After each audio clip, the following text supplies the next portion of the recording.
In an ancient settlement nestled between silent dunes and a winding river, there lived a humble potter named Ayman. Each dawn, he pressed his hands into cool clay, shaping vessels for water, for grain, and for the simple needs of his neighbours.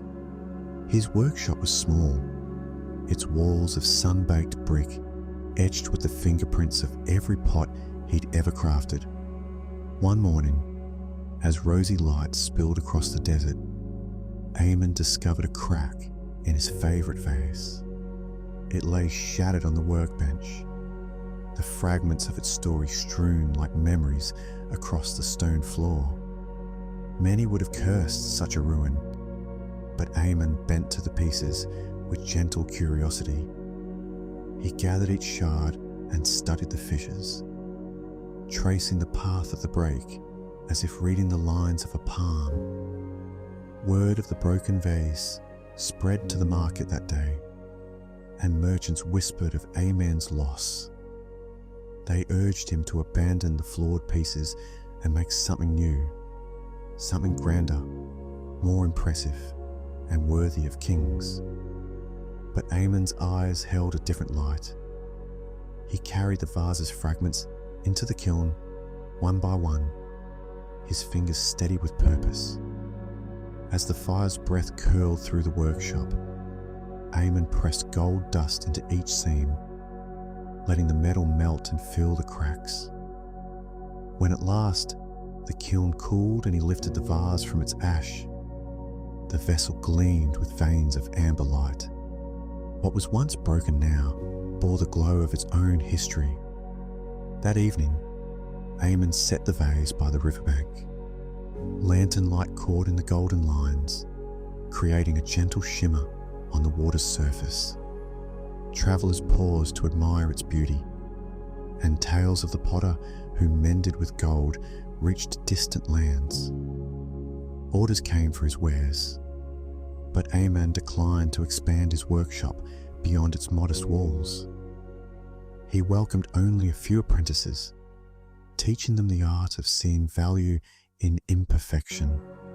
Each morning, he taught them to knead clay with respect, to listen to the whispers of the wheel, and to honour the stories hidden in every crack.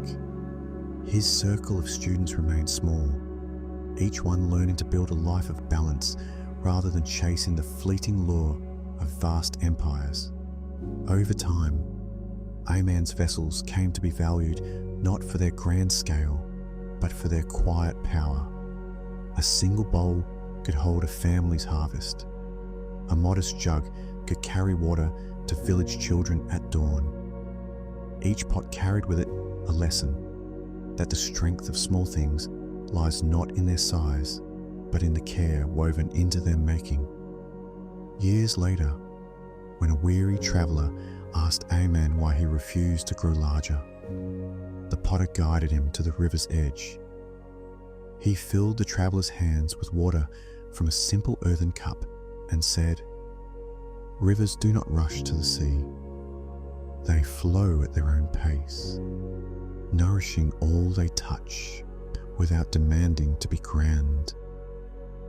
In the same way, a small life tended with intention sustains more than an empire built on haste. The traveller carried Ayman's cup across countless lands, and wherever he went, people asked about the vessel's golden veins. He spoke of the potter who embraced failure, who saw in brokenness the seeds of brilliance, and who chose a path of purpose over prominence. And so, the tale of Ayman the potter became legend, not for the heights of his fame, but for the depth of his wisdom. Generations later, his kiln remains cold beneath shifting sands, but travellers still speak of the vase that glowed like the morning sun. They speak too of the quiet truth that in every crack lies an invitation to discover strength in smallness, to transform faults into foundations, and to find true wealth not in the scale of our deeds, but in the heart with which we do them. This is a story from the quiet mirror. Its reflection is yours.